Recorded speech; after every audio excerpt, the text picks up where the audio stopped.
सबसे पहले ये क्या हुआ आरोप था, क्या किसने लगाया था आरोप आपको? कल हम स्कूटनी में आए थे तो मुझे आज का डेट दिया गया था जाति प्रमाण पत्र को लेकर, और जब हम आज गए हियरिंग के लिए तो सबसे पहले उन्होंने कहा कि हमने रिजेक्ट कर दिया है आपका और कुछ नहीं कर सकते। फिर भी मेरे वकीलों ने ज़बरदस्ती उनको कहा कि जब आप लिए हैं, टाइम दिए हैं, तो आपको सुनना पड़ेगा।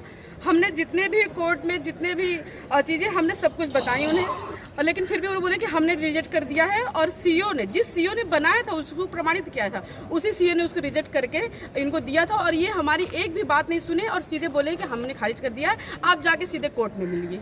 ये जाति प्रमाण पत्र पर इनको एसडीओ साहब को पावर ही नहीं है उनको कि उसकी वैधता और उसके डुप्लीकेसी और जेन्युइननेस प्रमाण पत्र जांचने का। ये पावर तो स्क्रीनिंग कमेटी को है। कायदे से स्क्रीनिंग कमेटी को इनको भेजना चाहिए था और बाकी इलेक्शन इनका फार्म स्वीकार करना चाहिए था।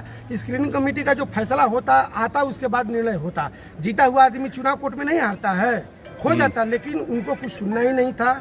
वो बायस है और कोई भी बात, कोई भी आर्गूमेंट हम लोगों का नहीं सुन रहे हैं।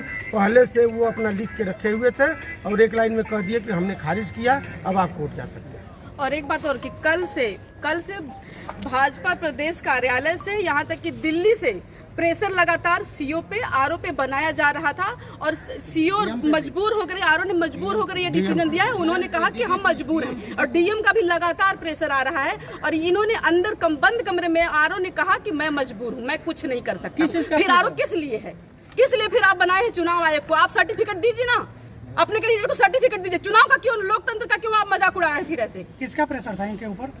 भाजपा का प्रेशर है, अमित शाह का प्रेशर है, मोदी जी का प्रेशर है, किसका प्रेशर नहीं है?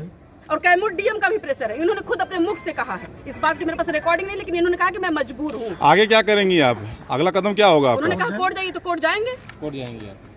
बिल्कुल कोर्ट जाएंगे। ठीक है, धन्यवाद। और ऐसी बात है तो फिर चुनाव मत कराइए।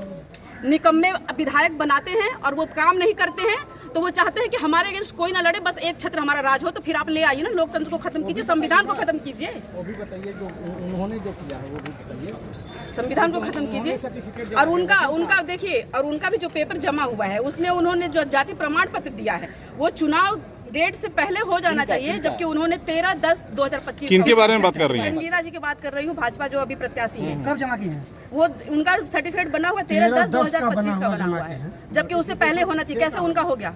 नोटिफिकेशन से पहले का होना चाहिए। आरोप लोग नहीं लगाए थे इस पे? मैंने बोला, आवेदन भी दिया है मैंने। कोई सुनवाई नहीं हुआ। हाँ, लेकिन वो भाजपा से, इसलिए उनकी सुनवाई नहीं होगी। ठीक है, अरे किसी की नहीं सुनवाई होगी। अगर भाजपा की नहीं है, भाजपा सपोर्टर नहीं है, तो आपकी कोई सुनवाई नहीं होने वाली है। आप पत्रकार भी है ना, आप मजबूर रहेंगे उनकी तारीफ करने के लिए। जिस दिन अगेंस्ट में लिखना शुरू कर देंगे, कैमरा माइक सब चला जाएगा आप लोग का, ये समझ लीजिए।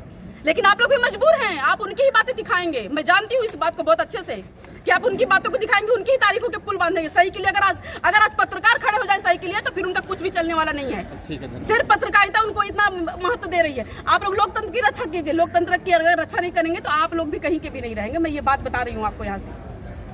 और सिर्फ ये उनका डर है कि बिहार में गठबंधन की और तेजस्वी की सरकार आएगी और यहाँ की जो निकम्मी और घूसखोर महाभ्रष्ट विधायक है वो गर्व से कहती है कि मैं मोहनिया की पहली विधायक हूँ। और पहली विधायक तो बनी, लेकिन पहली ऐसी भ्रष्ट विधायक बनी जिसने हर विभाग से हर, यहाँ तक कि साथ में चलने लोगों से 10,000 की नौकरी लगवाती है तो 8,000 रुपए उसको सैलरी मिलती है, 2,000 कमीशन जाता है। ऐसे विधायक लोग, ऐसे कैंडिडेटों का यही करके करेंगे वो। गीता पासी जी का सेम केस है, उनका क्यों नहीं खारिज किया गया?